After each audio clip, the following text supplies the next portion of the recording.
भारत एक ऐसी कहानी जो हजारों वर्षों में फैली हुई है।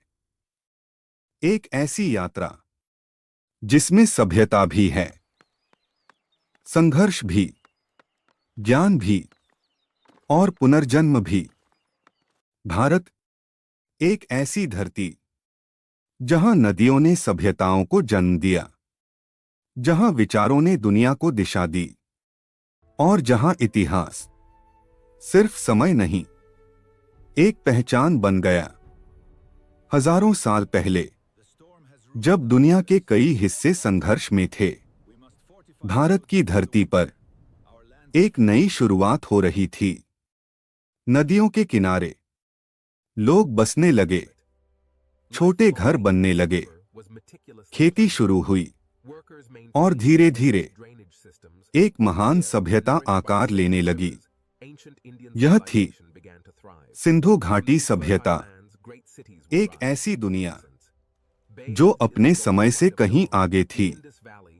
सीधी सड़कें, योजनाबद्ध घर, विशाल कुएं और अद्भुत जल निकासी व्यवस्था।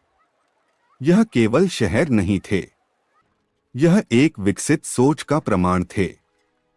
व्यापार बढ़ रहा था, दूर देशों के व्यापारी आते थे। नदियां केवल पानी नहीं, समृद्धि भी लेकर आती थीं।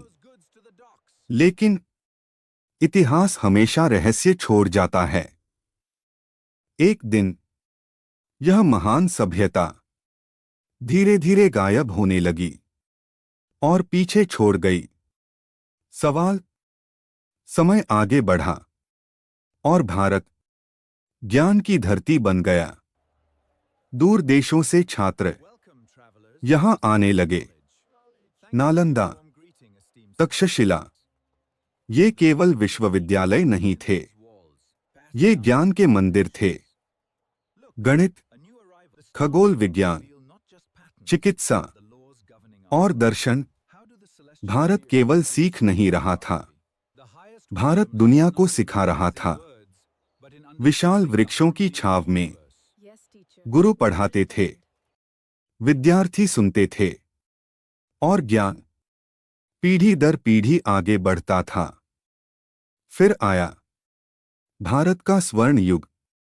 समृद्धि, विज्ञान, कला और संस्कृति अपनी ऊंचाइयों पर थीं। चंद्रगुप्त मौर्य से लेकर सम्राट अशोक तक भारत एक शक्तिशाली सभ्यता बन चुका था। भव्य नगर, विशाल साम्राज्य, कला की अद्भुत रचनाएं और दुनिया तक पहुंचता भारत का प्रभाव। यह एक ऐसा दौर था जिसे इतिहास गौरव के साथ याद करता है। लेकिन इतिहास हमेशा शांत नहीं रहता। समय के साथ भारत पर कई आक्रमण हुए, युद्ध, लूट और विनाश। कई पुस्तकालय जल गए, पांडुलिपियां राख बन गईं और सदियों का ज्ञान धीरे धीरे धुंधला पड़ने लगा। टूटे मंदिर, बिखरी मूर्तियां और बदलती हुई सत्ता। भारत एक नए संघर्ष के दौर में प्रवेश कर चुका था। फिर आया एक और बड़ा बदलाव। विदेशी जहाज व्यापार के नाम पर भारत पहुंचे। ईस्ट इंडिया कंपनी शुरुआत में व्यापारी बनकर आई, लेकिन धीरे धीरे उसने शासन की पकड़ मजबूत कर ली। भारत की संपत्ति देश से बाहर जाने लगी, लोगों की जिंदगी बदलने लगी और एक नया संघर्ष जन्म लेने लगा। लेकिन भारत झुका नहीं। गांवों से शहरों तक आजादी की आवाज उठने लगी। कुछ ने कलम उठाई, कुछ ने सत्याग्रह और कुछ ने अपने प्राण तक दे दिए। यह केवल स्वतंत्रता की लड़ाई नहीं थी, यह पहचान की लड़ाई थी। फिर आया 1947। भारत आजाद हुआ।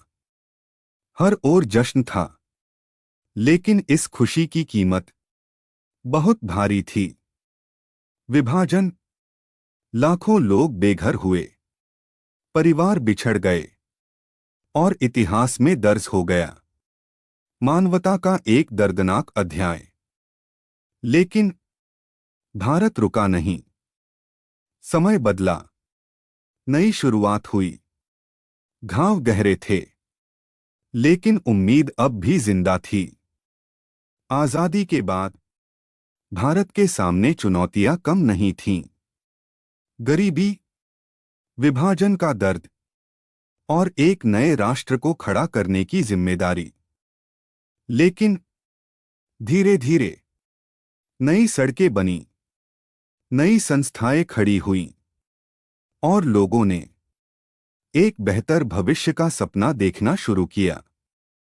खेतों में मेहनत जारी रही, कारखाने बनने लगे, शहर बदलने लगे और भारत धीरे धीरे एक नए युग की ओर बढ़ने लगा। समय बीतता गया और दुनिया बदलने लगी। नई तकनीक, नई खोजें, नई चुनौतियां। भारत ने भी अपने कदम तेज करने शुरू किए। एक समय था जब ज्ञान ताड़पत्रों पर लिखा जाता था और आज उसी धरती के युवा डिजिटल दुनिया बना रहे हैं, अंतरिक्ष में नए सपने भेज रहे हैं और दुनिया के साथ कदम से कदम मिलाकर चल रहे हैं। आज भारत फिर एक नए मोड़ पर खड़ा है। तकनीक, अंतरिक्ष, डिजिटल क्रांति, नई सोच और नई उड़ान।